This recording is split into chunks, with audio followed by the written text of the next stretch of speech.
हिम्मत मत खोना, अभी बहुत आगे जाना है। जिन्होंने कहा कि तेरे बस का नहीं, उन्हें भी करके दिखाना है। हेलो स्टूडेंट, नमस्कार। स्वागत करता हूं आप सभी का एक बार फिर से आपके अपने यूट्यूब चैनल आरपीएससी अड्डा पर। एक और कॉमर्स की बहुत बड़ी वैकेंसी आप सभी के सामने लेकर आ चुका हूं, जो कि हमारे इंडिया में नवरत्न कंपनियां हैं। गवर्नमेंट की जो कंपनीज होती है, जिन्हें पब्लिक सेक्टर अंडरटेकिंग के नाम से जाना जाता है, बेसिकली वो तीन कैटेगरी की होती है। तो सबसे बड़ी कंपनीज होती है जिन्हें महारत्न कंपनी कहते हैं, जो अभी वर्तमान में भारत में 13 है। और महारत्न के जो नीचे आती है उन्हें नवरत्न कंपनी कहा जाता है। जैसे आपने एमटीएनएल का, स्टील अथॉरिटी, काफी सारी कंपनीज है जो इसमें काम कर रही है। और उन्हीं कंपनीज में से एक कंपनी है जिसे नेशनल फर्टिलाइजर लिमिटेड कहते हैं। तो वैसे तो बहुत सारी अलग अलग पोस्ट के लिए वैकेंसी जो है वो निकली है, बट हमारे काम की जो वैकेंसी है वो अकाउंट्स असिस्टेंट की वैकेंसी है। पोस्ट कम है, मे बी शायद आप लोगों को पोस्ट देख के आपको ऐसा लगे कि ये वैकेंसी मेरे काम की नहीं है, बट आप मान के चलिए ये छोटी छोटी बहुत सारी ऐसी वैकेंसी आती है जिस पे टारगेट आपका होना चाहिए। अगर आप कुछ स्पेसिफिक वैकेंसी को ही पकड़ के चलोगे और सोचोगे कि मुझे तो बस राजस्थान में ये दो तीन वैकेंसी का ही एग्जाम देना है, तो आपके सिलेक्शन के चांसेस बहुत कम है। हम रेगुलर बेसिस पे आपको अपडेट करते रहते हैं। इससे पहले भी हमने कॉटन कॉर्पोरेशन ऑफ इंडिया की प्रिपरेशन करवाई है, यहाँ पे सीबीएसई अकाउंटेंट, जूनियर अकाउंटेंट की प्रिपरेशन करवाई है, एनवीएस ऑडिट असिस्टेंट की करवाई है। ऐसे करके कई सारी वैकेंसीज आती है जिनकी प्रिपरेशन आप कर सकते हो। सिलेबस मोर और लेस वो कॉमर्स वाला ही होता है, बट यस, अगर टारगेट लेके चल रहे हो कि एनी हाउ एक साल में सिलेक्शन चाहिए, तो फिर फॉर्म हमें सबके भरने पड़ेंगे और टारगेट रखना पड़ेगा कि हमें किसी भी हालत में सेलेक्ट होना है। स्पेशली अगर मैं कॉमर्स के स्टूडेंट्स की बात करता हूं, कॉमर्स के स्टूडेंट ही कहते हैं कि कॉमर्स में वैकेंसी जो है वो नहीं आती है, लेकिन मैं आपको बताऊं सबसे ज़्यादा वैकेंसी, सबसे ज़्यादा फ्रीक्वेंट वैकेंसी जो है ना, वो कॉमर्स में ही आती है। स्पेशली वो स्टूडेंट जो हमारे बीकॉम करके बैठे हुए हैं, और बीकॉम के बाद ही सोचो अगर आपका सेंट्रल गवर्नमेंट की जॉब में सिलेक्शन हो जाता है, बीकॉम के बाद सेंट्रल गवर्नमेंट की जॉब पाना किसी सपने से सच नहीं है ना, सपने से कम नहीं है। तो इसी के लिए गाइज ये जो वीडियो है ये एंड तक जरूर देखिएगा। आपके लिए एक इंपॉर्टेंट वैकेंसी है। नौकरी पाने के लिए एक पोस्ट ही चाहिए होती है, वही आपका टारगेट होना चाहिए, और डेफिनेटली अगर आप अच्छे से मेहनत करेंगे तो सफलता आपको मिलेगी ही। तो क्या क्वालिफिकेशन होगा? एनएफएल अकाउंट्स असिस्टेंट में नई भर्ती आई है। क्या सिलेबस होगा? कब इसका एग्जाम होने वाला है? क्या इसका एग्जाम पैटर्न है? कैसे प्रिपरेशन करनी है? स्ट्रेटेजी क्या होगी? सभी के बारे में मैं डिटेल में बात करूंगा गाइस। मैं हूं Nakul Singh Jadaun, director of RPSC अड्डा। सेशन को स्टार्ट करते हैं उससे पहले आप सभी को बता दूं कि आप लोग हमारे टच में रहे। हमारे जो नोट्स हैं कॉमर्स के, कॉमर्स से रिलेटेड नोट्स, एमसीक्यूज, पीडीएफ हम आपको शेयर करते रहें। कॉमर्स की वैकेंसी का हर एक इंपॉर्टेंट नोटिफिकेशन आपको मिलता रहे, तो उसके लिए एक व्हाट्सएप ग्रुप बना दिया है, नीचे डिस्क्रिप्शन में लिंक है, आप उसे ज्वाइन कर लेना। आपके लिए अच्छी बात यह है कि इसमें वही सारे स्टूडेंट जुड़े हुए हैं जो कि इंडिया लेवल पे डिफरेंट कॉमर्स की वैकेंसी की प्रिपरेशन कर रहे हैं। आप लोग आपस में डिस्कशन कर सकते हैं, किसी क्वेश्चन पर डिस्कस करना है वो कर सकते हैं, और आपके लिए खास बात यह है कि चैट ओपन ही रहती है, तो जब चाहे तब आप आपस में डिस्कशन कर सकते हैं। अगर आप इस चैनल पर पहली बार आए हैं तो आप सभी को बता दूं, आरपीएससी अड्डा पूरे इंडिया का अकेला एक ऐसा प्लेटफॉर्म है जहां पे कॉमर्स की इतनी बड़ी फैकल्टी टीम आपको मिल जाती है, इतना बड़ा पैनल मिल जाता है। नॉर्मली किसी भी कॉमर्स के प्लेटफॉर्म पे आपको मैक्सिमम 2 से 3 फैकल्टी ही पढ़ाने को मिलती है, बट हमारा ये शुरू से ये मानना रहता है कि अगर सब्जेक्ट एक्सपर्ट ही उसे पढ़ाएगा तो डेफिनेटली स्टूडेंट को रिजल्ट आएगा। इसी थीम पर हम चल रहे हैं। जब थीम सही होती है तो रिजल्ट भी अच्छे आते हैं। ये आप देख सकते हैं, ये हमारे डिफरेंट डिफरेंट जो वैकेंसीज हैं जिनकी प्रिपरेशन हमने करवाई है, तो हज़ारों स्टूडेंट्स का सिलेक्शन आज तक आरपीएससी अड्डा से हो चुका है, उनके सपने पूरे हो चुके हैं। तो डेफिनेटली अगर आप जुड़ना चाहते हैं, अपने सपने को पूरा करना चाहते हैं, तो आप जुड़ सकते हैं आरपीएससी अड्डा के साथ में। डन है। तो मैं अब थोड़ी सी डिटेल आप लोगों को बता देता हूं कि क्या क्या बातें आप लोगों को ध्यान रखनी है। सबसे पहले हम बात करेंगे पेपर पैटर्न क्या है सर, ये बता दीजिए। तो पहले मैं आपको ऑफिशियल नोटिफिकेशन पे लेके चलता हूं। हमारा ऑफिशियल जो नोटिफिकेशन आया है उस पे लेके चलता हूं। ये आप देखिएगा, एनएफएल जो नवरत्न कंपनी है, नेशनल फर्टिलाइजर लिमिटेड, है ना, उसका नोटिफिकेशन आपको यहाँ पे देखने को मिला है। ओके, नोटिफिकेशन ये 9 तारीख को आ चुका था। बट क्योंकि हम लोग जब भी वीडियो बनाते हैं तो पूरी तैयारी के साथ ही बनाते हैं। आज जब मैं ये वीडियो बना रहा हूं तो हमारा बैकएंड में कंप्लीट कोर्स हम लोग लॉन्च कर चुके हैं, तो एक ही वीडियो में आपको सारी इंफॉर्मेशन डिटेल मिल जाए, यही हमारा पर्पस होता है। और किसी भी कोर्स को बनाने में नॉर्मली 4 से 5 दिन लगते ही हैं, अगर बहुत अच्छी तरीके से एनालिसिस करके एक्चुअल में क्या क्या चीज़ें हैं जो आपको हमें कोर्स में देनी चाहिए, उसके अकॉर्डिंग हमें प्लानिंग करनी होती है। ओके, तो ये नोटिफिकेशन है, लिख दिया है इन्होंने कि जो NFL है, नेशनल फर्टिलाइजर लिमिटेड है, वो एक नवरत्न कंपनी है जो कि प्रॉफिट मेकिंग अंडरटेकिंग है। बहुत सारी public sector undertaking loss making होती है, बट यस ये प्रॉफिट में चल रही है, जिसका काम मेनली जो फर्टिलाइजर होते हैं ना, उर्वरक जो होते हैं, उनकी मैन्युफैक्चरिंग करना और मार्केटिंग करना, ये मेनली इनका काम होता है। फर्टिलाइजर आप जानते हैं कि एग्रीकल्चर इनपुट होता है। अगर हम एग्रीकल्चर में फार्मिंग कर रहे हैं तो फर्टिलाइजर बेसिकली एक इनपुट के रूप में काम करता है। इन्होंने ये कह दिया है कि इनके अलग अलग जगह प्लांट्स लगे हुए हैं। कहाँ कहाँ प्लांट्स हैं इनके, बहुत ध्यान से देखिएगा। पंजाब में एक प्लांट है, दूसरा प्लांट हरियाणा में है, 2 प्लांट जो हैं वो आपके मध्य प्रदेश में है।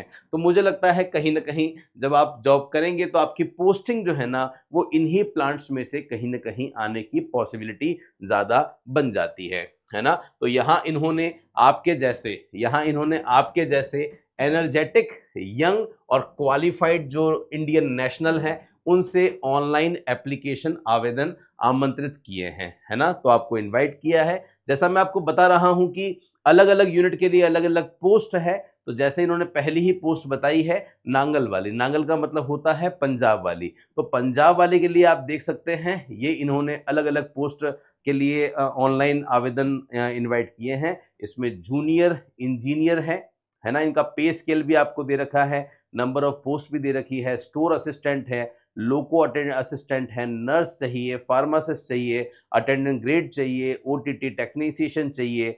फिर बात करते हैं भटिंडा यूनिट की, तो आप देख सकते हैं भटिंडा यूनिट की बात करते हैं, यहाँ भी इंजीनियर चाहिए, है ना। तो वो जो ऊपर जो यूनिट थी वहाँ पे अकाउंटेंट की आवश्यकता नहीं थी, है ना। ये बात हो रही है भटिंडा की, और आप देख सकते हैं भटिंडा यूनिट के लिए यहाँ पे डिटेल आप सभी के सामने है। टोटल मिला के अगर देखते हैं तो भटिंडा के लिए 3 पोस्ट जो है वो इन्होंने मांगी है। पे स्केल क्या रहेगा, तो अगर आप असिस्टेंट, अकाउंट असिस्टेंट के रूप में काम करते हैं तो 23,000 से लेके 56,500 है। पर मैं बता दूं गाइज, सेंट्रल गवर्नमेंट को ऑलमोस्ट 50% डीए भी मिलता है, तो बहुत स्मार्ट सैलरी आपके रहने वाली है, तो कहीं भी प्रॉब्लम आपको नहीं आएगी। ये स्पेशल एक यूनिट के लिए है, नॉर्मली बाकी अलग अलग यूनिट के लिए अलग अलग है। नंबर ऑफ पोस्ट मेरे हिसाब से 10 के आसपास इसमें आपके लिए जो है वो दी हुई है, तो उसके अकॉर्डिंग ही आप लोग प्लान कर सकते हैं। पानीपत की बात करते हैं जो कि हरियाणा में है। जो चीज़ें आपकी काम की है उसको हम पहले ही हाईलाइट कर देते हैं ताकि आपको दिक्कत नहीं हो और यहाँ ढूंढने की जो आवश्यकता है वो नहीं पड़े। देखिए बात कर रहे हैं पानीपत की, तो पानीपत के लिए एक है। तो जो स्टूडेंट स्पेशली उत्तराखंड में रहते हैं, हिमाचल प्रदेश में रहते हैं, हरियाणा में रहते हैं, दिल्ली में रहते हैं, वो मेरे हिसाब से आराम से पानीपत में जा सकते हैं। जो पंजाब के आसपास के क्षेत्र में रहते हैं वो ऊपर वाले में जा सकते हैं। इस तरीके से आप लोग प्लान कर सकते हैं, बाकी फर्क नहीं पड़ता, सेंट्रल गवर्नमेंट की जॉब कहीं भी मिले चलेगा। अब ये जो विजयपुर यूनिट है ये मध्य प्रदेश के लिए है, तो जो स्टूडेंट बिहार में रहते हैं, यूपी में रहते हैं, राजस्थान में रहते हैं, वो आराम से जो है वो मेरे हिसाब से मध्य प्रदेश बहुत पास पड़ता है, थोड़ी सी कनेक्टिंग चीज़ें बहुत आसानी से मिल जाती है, तो आप उसके अकॉर्डिंग जो है वो प्लान कर सकते हैं। तो जब हम बात करते हैं हरियाणा वाली यूनिट की, तो हरियाणा वाली यूनिट में आप देखिए वही अलग अलग पोस्टें हैं, पर यहाँ पे आपकी आपकी जो असिस्टेंट अकाउंटेंट है वो मुझे नज़र नहीं आ रही, सॉरी मध्य प्रदेश में। तो मध्य प्रदेश में ये आपकी यहाँ पे कहीं भी नहीं दिख रही है, ठीक है, ये हो गया है। फिर मार्केटिंग डिवीजन है, तो मार्केटिंग डिवीजन में भी इन्होंने अलग अलग पोस्ट के लिए करी है। मार्केटिंग डिवीजन में देखिए यहाँ पे असिस्टेंट अकाउंटेंट के लिए जो है ना पोस्ट यहाँ पे बताई है, और सैलरी पे स्केल सेम टू सेम है। यहाँ इन्होंने 4 पोस्ट जो है वो बनाई है। फिर इनका जो कॉर्पोरेट ऑफिस है, कॉर्पोरेट ऑफिस में भी आप देखिए 2 बताई है ना। तो 4 और 2 6 हो गया, प्लस 3 हो गया। इस तरीके से इन्होंने यहाँ पे डिटेल जो है वो बताई है। क्लियर है, ये बात आप लोग यहाँ पे विशेष रूप से ध्यान रखेंगे। बस बाकी तो मेरे हिसाब से और कोई प्रॉब्लम नहीं है। स्पेशल कैटेगरी के बारे में बताया है। देन उसके बाद में बताया है पे एंड पर्क्स। पर्क्स का मतलब होता है परक्यूजिट्स, आपको दी जाने वाली सुविधाएं। तो select candidate will be placed at the minimum basic pay and pay scale indicated for each post. Beside basic pay तो मिलेगा ही, candidate will also be paid industrial dearness allowance, तो महंगाई भत्ता आपको मिलेगा इंडस्ट्रियल का। एचआरए, क्योंकि आप अपनी सिटी से ऑब्वियसली बाहर रहेंगे तो आपको जो है वो हाउस रेंट अलाउंस मिलेगा, रहने का पैसा जो है वो कंपनी की तरफ से मिलने वाला है, या फिर कंपनी का अकोमोडेशन आपको मिल सकता है। Will also be entitled for other perquisites, दूसरे बेनिफिट भी आपको मिलेंगे। छुट्टियों का पैसा नहीं लेते हो वो मिलेगा, मेडिकल फैसिलिटीज आपको मिलने वाली है, परफॉर्मेंस रिलेटेड पे मिलने वाला है, प्रोविडेंट फंड आपको मिलेगा, ग्रेचुटी आपको मिलेगा, सुपर एन्युएशन बेनिफिट फंड मिलेगा, एक्सीडेंटल इंश्योरेंस मिलेगा, ये सारे बेनिफिट्स आपको मिलने वाले हैं। और जैसा मैं आपको बता रहा हूं कि सेंट्रल गवर्नमेंट की जॉब अपने आप में ही बहुत शानदार होती है, अगर एक बार मिल गई ना तो समझ लो जिंदगी आपकी सेट है, कहीं भी कुछ भी देखने की आपको जरूरत नहीं है। मिनिमम एलिजिबिलिटी क्राइटेरिया क्या है, age on cut off date पे मिनिमम क्राइटेरिया क्या है, तो जो हमारे काम की वैकेंसी है हम उसी के बारे में बात करेंगे। स्पेशली जो हमारे काम की वैकेंसी है वो वैकेंसी थी हमारी जूनियर असिस्टेंट की, अकाउंट्स असिस्टेंट की। और अकाउंट असिस्टेंट के लिए बात करते हैं कि सर मिनिमम एज क्या होनी चाहिए, 18 होनी चाहिए, मैक्सिमम जो एज है वो 30 होनी चाहिए। तो जो ओवर एज हो चुके हैं उनके लिए ऑब्वियसली ये वैकेंसी नहीं है, ये बात ध्यान रखेंगे। स्पेशली बात करते हैं सर क्वालिफिकेशन क्या है, तो क्वालिफिकेशन जैसा मैं स्टार्टिंग में ही बता चुका हूं, बीकॉम होना चाहिए, वो भी 50% से। अगर स्पेशल कैटेगरी के हो तो 5% का और बेनिफिट है, तो 45% आपका होना चाहिए। किसी भी कॉलेज या यूनिवर्सिटी से करोगे तो भी काम चल जाएगा। तो मुझे लगता है बहुत सारे जो स्टूडेंट हैं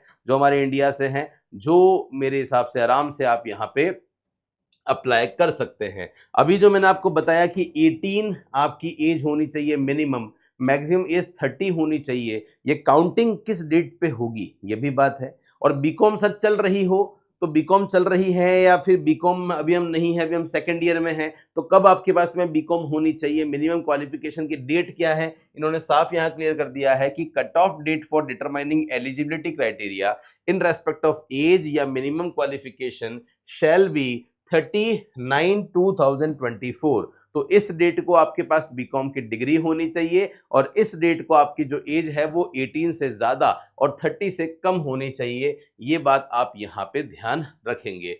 एज लिमिट का बता दिया है। अच्छा, स्टूडेंट ये ना सोचें कि सर हमारी जो कैटेगरी है उस कैटेगरी में तो पोस्ट ही नहीं है। तो मैं आपको बता दूं, जो अनरिजर्व कैटेगरी होती है ना वो सभी के लिए ओपन होती है। तो डेफिनेटली अगर आप अच्छे मार्क्स लेकर आते हैं तो उस कैटेगरी में आपको जॉब मिल जाएगी, कोई दिक्कत यहाँ पे नहीं है ना। बाकी मिनिमम क्वालिफिकेशन, एजुकेशन क्वालिफिकेशन मैंने आपको बताई दी थी, इसमें कोई दिक्कत वाली बात नहीं है। नॉन रिफंडेबल एप्लीकेशन फीस है। एप्लीकेशन फीस कितनी है? अच्छी बात यह है कि मात्र 200 रुपये एप्लीकेशन फीस है ना। 200 प्लस एप्लीकेशन की जो एप्लीकेबल बैंक चार्जेस है, तो मेरे हिसाब से इससे कम ये फीस में नॉर्मली बहुत कम ऐसा होता है कि फीस अच्छी खासी होती है। कहीं कहीं तो सेंट्रल गवर्नमेंट की वैकेंसी में 1000-1500 रुपये भी होती है। बट मुझे लगता है कि इंडिया के जितने भी हमारे कॉमर्स के स्टूडेंट हैं ना, वो सब इस फॉर्म को जरूर भरें।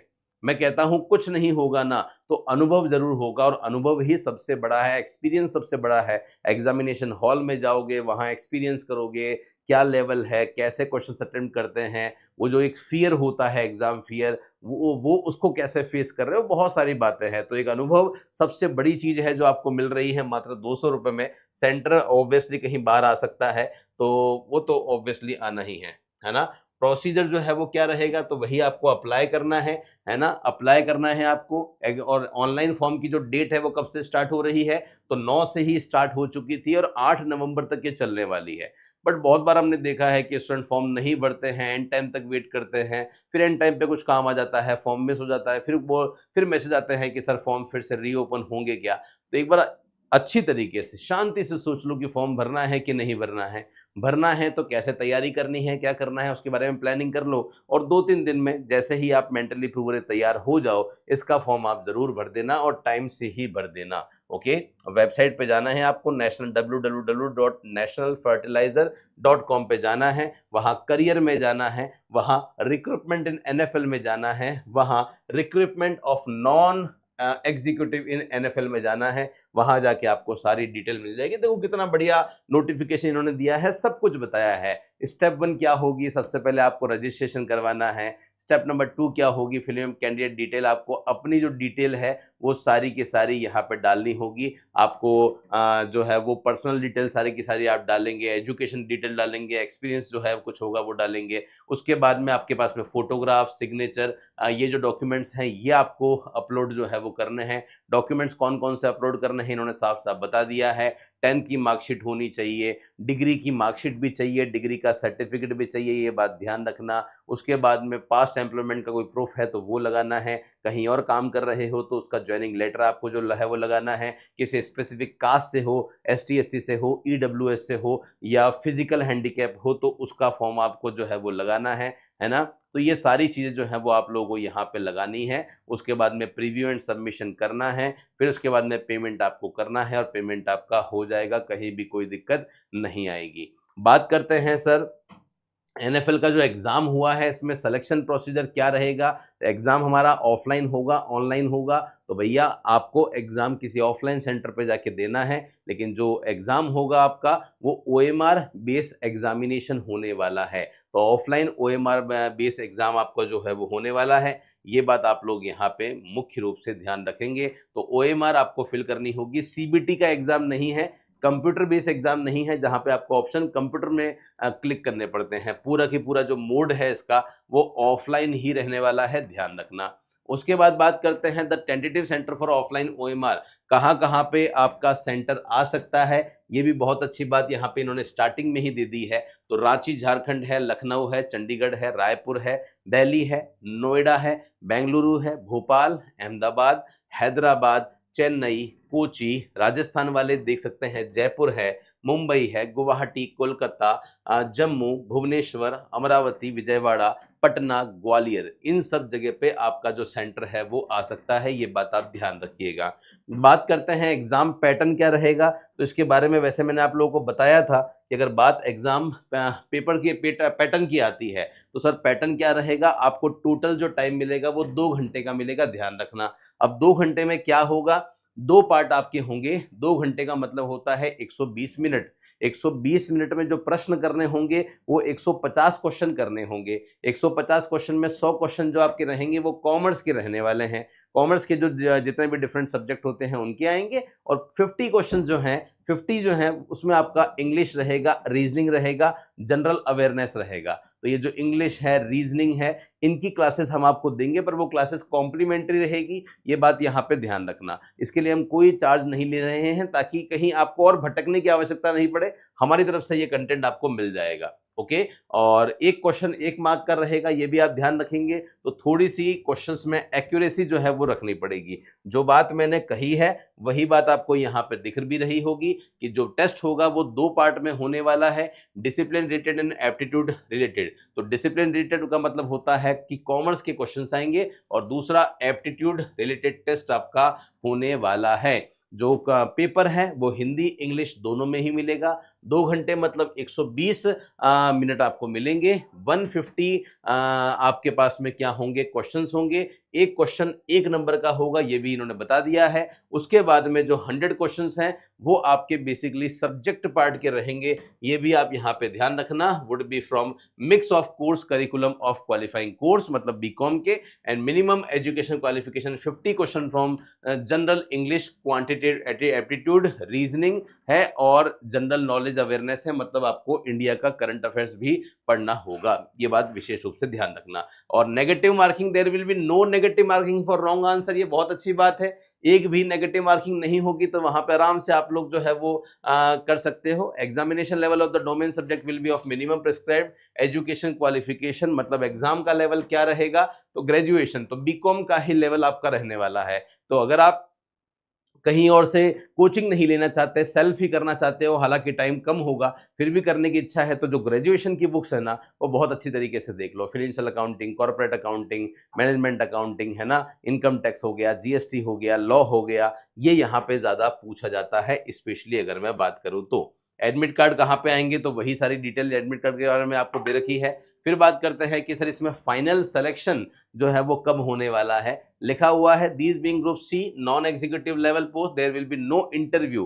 तो स्टूडेंट से क्वेश्चन आते हैं कि सर इंटरव्यू है या नहीं, तो मैं आपको बता दूं ये सीधा जैसे ही आप सेलेक्ट होते हैं इसमें कोई इंटरव्यू नहीं होगा। Selection of the candidate for appointment shall be made purely on the basis of marks. तो जो आपने एग्जाम दिया है, ऑफलाइन OMR एग्जाम दिया है, उसी पर बेस्ड आपका ये जो टेस्ट है उसी के बेस पे आपका जो सिलेक्शन है वो होने वाला है, ये बात ध्यान रखना। However, NFL reserve a right to conduct a skill test for any all post notified by this advertisement। तो वो चाहें तो स्किल टेस्ट आपका जो है वो कर सकते हैं, ये भी इन्होंने यहाँ पे दे रखा है। Separate merit list will be drawn for general, obviously अलग अलग मेरिट लिस्ट जो है वो निकलने वाली है, ये इन्होंने यहाँ पे बता दिया है। Candidate would be required to score minimum 50% marks. Obviously 150 में से आपको कम से कम जो है वो 75 मार्क्स लाने ही हैं। मैं आपको नॉर्मली बता दूं किसी भी एग्जाम में क्वालिफाई होने के लिए वैसे भी मिनिमम से मिनिमम 60% तो चाहिए होते हैं। किसी भी एग्जाम की एक एवरेज कट ऑफ की बात करूं तो यहाँ पे 50% से भी कुछ नहीं होगा। आप अपने लेवल पे बहुत अच्छी स्टडी कीजिए, डेप्थ में स्टडी कीजिए, टारगेट 60 का भी नहीं टारगेट 90 का रखिए कि हमें 90 लेकर आने हैं, तब जाके आपका सिलेक्शन 100% सिक्योर होने वाला है। ये बात हम लोग बहुत अच्छी तरीके से ध्यान रखेंगे। बाकी जो चीजें काम की नहीं है ये हमने यहाँ पे देख लिया है। अपॉइंटमेंट एंड प्लेसमेंट के बारे में बात करें तो यहाँ इन्होंने लिख दिया है कि डॉक्यूमेंट वेरिफिकेशन जो है वो आपका होने वाला है, फिर आपको जो है वो शॉर्टलिस्ट किया जाएगा, अलग अलग कैटेगरी में डॉक्यूमेंट वेरिफिकेशन होगा, है ना। उसके बाद में आपका जो यूनिट इन्होंने बताई थी उन यूनिट में से कहीं भी आपका जो सिलेक्शन है वो आपको दे देंगे। Select candidate will be initially posted in that unit of NFL which they are applying for. तो जहां के लिए अप्लाई कर रहे हैं, MP के लिए कर रहे हैं या पंजाब के लिए कर रहे हैं, है ना, यहाँ पे इन्होंने ये बोल दिया है साफ साफ, या हरियाणा के लिए कर रहे हैं, they can be posted in any units office joint venture of NFL at any point of time depending upon the administrative functional requirement of organisation. Only candidate willing to serve anywhere in India need to apply. तो भैया कहीं भी आपको ये फेंक सकते हैं, ऐसा कुछ जो है वो कहा नहीं जा सकता। Candidate selected for non executive post में भी required to work in the plant in rotating shift. तो वहां शिफ्ट चलेगी, शिफ्ट के हिसाब से आपको जो है वो काम करना होगा। बाकी रिजर्वेशन के बारे में ये डिटेल है वो आप लोग देख लेना, जो भी स्टूडेंट रिजर्वेशन कोटे में आते हैं वो अपनी डिटेल यहाँ पे देख लेना। मेरे हिसाब से और कोई भी ऐसी इंफॉर्मेशन नहीं है जो मुझे लगता था कि आपके साथ में शेयर करनी चाहिए। और देखिए candidate have to ascertain themselves their eligibility, advertise जो यहाँ पे एलिजिबिलिटी बताई है उसी के हिसाब से करना होगा। इशू रिलेटेड टू, कोई भी इशू अगर आपको लग रहा है, कोई डाउट लग रहा है, तो ये इन्होंने यहाँ पे हेल्प डेस्क दे रखी है, NFL2024@gmail.com है, या एक नंबर भी दिया है 10 से 5 के बीच में आप फोन करके इंक्वायरी जो है वो ले सकते हो, है ना। बाकी मैंने आपको सारी डिटेल जो है वो यहाँ पे बताई दी है। The link to the online registration of the application has been hosted on the website, website पे दे रखा है, कहाँ जाना है ये इन्होंने बता दिया है, और कब ओपन होगा ये भी इन्होंने बता दिया है। डेट ऑफ ओपनिंग कब आप करेक्शन कर सकते हो 10 नवंबर को, कब क्लोज हो जाएगा तो ये भी इन्होंने यहाँ पे बता दिया है। लास्ट मिनट की रश से दूर रहो, इस बात का विशेष रूप से आपको ध्यान रखना है गाइस। तो ये मैंने आपको सारी चीजें बता दी है गाइस, तो आप तैयारी में लग जाइए, और हमारे साथ तैयारी करना चाहते हैं तो आप जुड़ सकते हैं उस टीम के साथ में। जो टीम ऑलरेडी बहुत क्वालिफाइड है, already net set assistant professor हैं, कई सालों से पढ़ा रहे हैं, कोई भी ऐसी टीम नहीं है जो 10 साल से कम का एक्सपीरियंस लेके बैठी हुई है। एक भी फैकल्टी ऐसी नहीं है। जब फैकल्टीज बहुत अच्छी होती है, आपके जैसे होनहार स्टूडेंट्स होते हैं पढ़ने के लिए, तो आप देख सकते हैं हजारों सिलेक्शन हमने आज तक दिए हैं, जिसके बारे में मैं ऑलरेडी बता चुका हूं। सर क्या कोर्स लॉन्च हो चुका है? तो यस, कोर्स लॉन्च हो चुका है, इसलिए वीडियो थोड़ा सा लेट बन रहा है। NFL नेशनल फर्टिलाइजर लिमिटेड का अकाउंट्स असिस्टेंट का कोर्स लॉन्च हो चुका है, और फीस हमने बहुत कम रखी है स्टार्टिंग में। जो भी जुड़ना चाहते हैं जुड़ जाइएगा। क्लासेस में आपको बता दूं रिकॉर्डेड तो रहेगी ही, लाइव भी रहेगी, और लाइव जो है ना वो आज से ही स्टार्ट हो रही है। आज जब मैं इस वीडियो को बना रहा हूं तो आज 14 अक्टूबर है, 14 अक्टूबर से ही हम लोग हमारा अकाउंटेंसी का जो लाइव पोर्शन है वो स्टार्ट कर रहे हैं और फाइनेंशियल स्टेटमेंट से हम लोग स्टार्ट करेंगे। तो जो भी स्टूडेंट जुड़ना चाहते हैं इस लाइव बैच के साथ में, लाइव कम रिकॉर्डेड बैच के साथ में, वो जल्दी से जुड़ जाइएगा। पहले 100 स्टूडेंट्स के लिए फीस बहुत कम रखी है ताकि आप लोग अपने लक्ष्य को जो है वो प्राप्त कर सके। फीचर्स बहुत सारे हैं। यस, कोर्स आपका बायलिंगुअल रहेगा, नोट्स आपको मिलेंगे, प्रिंट आप करा सकते हैं, हिंदी इंग्लिश दोनों में ही नोट्स आपको मिलने वाले हैं, एमसीक्यूज मिलेंगे बहुत सारे जिनकी प्रैक्टिस करते करते आप थक जाओगे, लेकिन हम आपको प्रोवाइड करेंगे वो। तो बेस्ट एजुकेटर है, बेस्ट कॉन्सेप्ट है, एमसीक्यूज हैं, डाउट सेशंस हैं, सब कुछ आपको मिलेगा। कोई भी डाउट है इस नंबर पे आप हमें कॉल कर सकते हैं। बाकी मैं आपको बता दूं कि हमारी जो एप्लीकेशन है ये आप देख सकते हैं एप्लीकेशन, इस एप्लीकेशन पे हमने हमारा जो कोर्स है वो लॉन्च कर दिया है, आप जाके देख सकते हैं। कंटेंट में आप जाके देख सकते हैं, यहाँ हमने जो कंटेंट अपलोड किया है उसमें आप देखिए लॉ है, लॉ में कंपनी एक्ट है, इंडियन कॉन्ट्रैक्ट एक्ट है, नेगोशिएबल है, टैक्सेबल है, इनकम टैक्स है। इनकम टैक्स में मैं आपको बता दूं बिल्कुल लेटेस्ट वाली जो अभी कुछ दिन पहले ही रिकॉर्ड होके फिनिश हुई है वो ही अपलोड करी है। इनकम टैक्स 2024-25 की कंप्लीट इनकम टैक्स जो है वो अवेलेबल है। जीएसटी पूरा डाल रखा है। अकाउंटेंसी में आपके सिलेबस में फाइनेंशियल अकाउंटिंग है वो भी डाला है, कॉर्पोरेट अकाउंटिंग है वो भी डाला है, ऑडिट बहुत डिटेल में है। ऑडिट में भी 2 फैकल्टीज हम आपको दे रहे हैं। जो इंग्लिश मीडियम के बच्चे हैं वो थोड़े से ज़्यादा कंफर्टेबल होंगे, जो चार्टेड अकाउंटेंट है रामेश्वर सर से, और जो हिंदी में थोड़े कंफर्टेबल हैं या बायलिंगुअल कंफर्टेबल हैं वो प्रियंका मैम से भी कंफर्टेबल हो सकते हैं, कोई दिक्कत नहीं है। उसके बाद में हम बात करते हैं तो कॉस्ट अकाउंटिंग भी डाली है, फाइनेंशियल मैनेजमेंट भी है, मैनेजमेंट अकाउंटिंग भी है। देखिए इसका कोई स्पेसिफिक सिलेबस नहीं है ना, लेकिन हमने भी जो प्रीवियस ईयर का इसका पेपर देखा और वहां से जो एनालिसिस हमें देखने को मिला वहां से हमको ये लग गया कि हाँ इसकी सिलेबस में आपके cost accounting, management accounting, financial management जो है वो आ सकती है। और साथ में यहाँ पे ये जो सब्जेक्ट है ना ये भी सस्पेंस में है तो हमने यहाँ को डाला नहीं है। बिजनेस मेथड, इकोनॉमिक्स जो है वो इसको मैं एक बार यहाँ से हटवा दूंगा क्योंकि ये जो सिलेबस है ना ये थोड़े से चांस कम है आने के इसमें, क्योंकि लास्ट बार में भी हमको देखने को नहीं मिला। तो ये मैं यहाँ से आपके सामने ही जो है वो कंप्लीट रिमूव कर देता हूँ मैं।